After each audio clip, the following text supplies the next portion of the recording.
Hey everyone, welcome back if you're a subscriber. Welcome if you're new here. Netflix pick of the week. Today, on the Razman's Reality.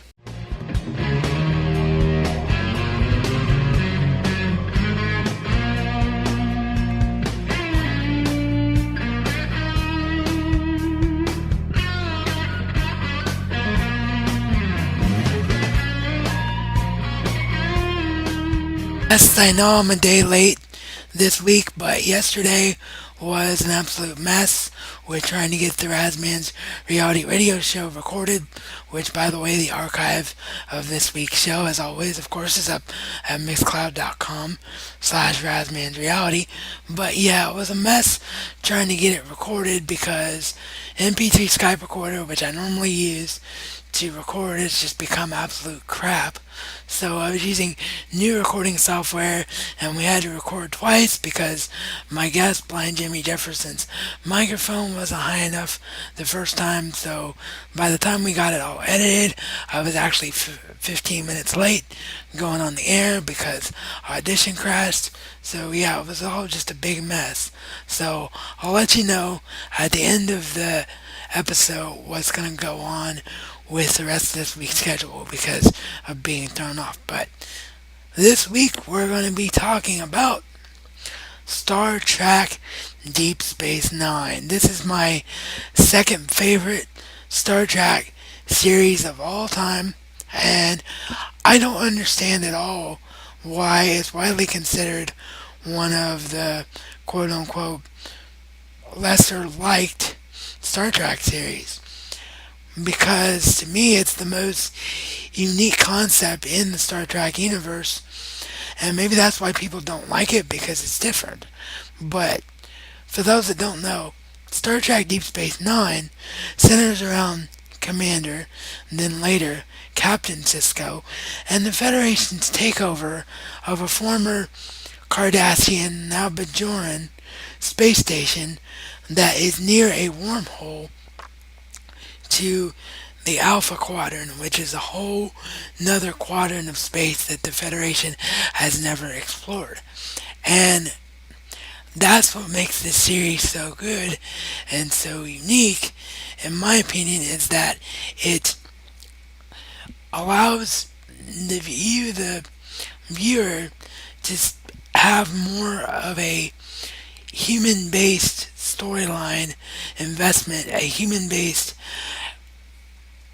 alien type investment. It's more about the people and the ways of the world and the happenings around things that are going on than about being centralized in one location around the crew of the ship, because there is no main ship. Later on, they get a ship called the Defiant, which they're on a lot, but the space station is still the core of the show. And because it's so character driven, you get things in this Star Trek show like religious undertones, the meaning of what it means to be different as an alien or a human, what it means to be a male and female in this late 24th century society that they're in. You really see the impact and the scars of war later on when we get to the Dominion War in the series. It's just a show that's really in depth and really, really strong. It's not your typical science fiction show. It's a science fiction show that deals in humanity, whether you're a human or you're an alien. It really delves with the personality and the persona of these characters, and even increases the persona of a beloved character from Star Trek The Next Generation, Lieutenant Commander Worf, who comes on board the station at the beginning of season 4 out of the 7 total seasons. As I said, this is my second favorite Star Trek series of all time. I grew up with it alongside growing up with Star Trek The Next Generation, and I just don't think enough people talk about it because it was one of those shows that was on when Next Generation was airing, and then UPN tried to make the lesser Voyager. Voyager is a lesser one, in my opinion, but it tried to make the lesser Voyager the new flagship show after Next Generation was ending, so Deep Space Nine got the shaft. So I just don't think a lot of people that are track fans, trackies, trackers, whatever you want to call yourselves, I just don't think a lot of them have seen Star Trek Deep Space Nine and know how good it is. So if you've never seen Deep Space Nine and you are a tracker, trackie, you need to see this show because it's really good and really, really well done. And hopefully soon we'll see a Blu-ray restoration of it, like we saw with Star Trek: The Next Generation, with Next Generation finishing and being released in a couple of weeks.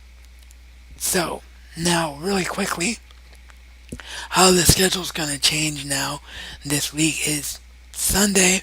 I'm going to have a film review for you, which, come on, you guys know what that film review is going to be if you know me and you're a subscriber. Dun, dun, dun, dun. And then on Monday we'll do FK Vlog Ask, and Wednesday we'll be back on track with the next Netflix pick of the week, and then Friday we'll have another review for all of you. So that's how the schedule will change to be reflected with the changes this week. So I hope you all enjoy what's going to come up next week, and as always, subscribe if you're new here and you like what you saw today, because I would love to see you again. And this is reality according to the Razman and Razman style. It's not just a catchphrase, but a way of life.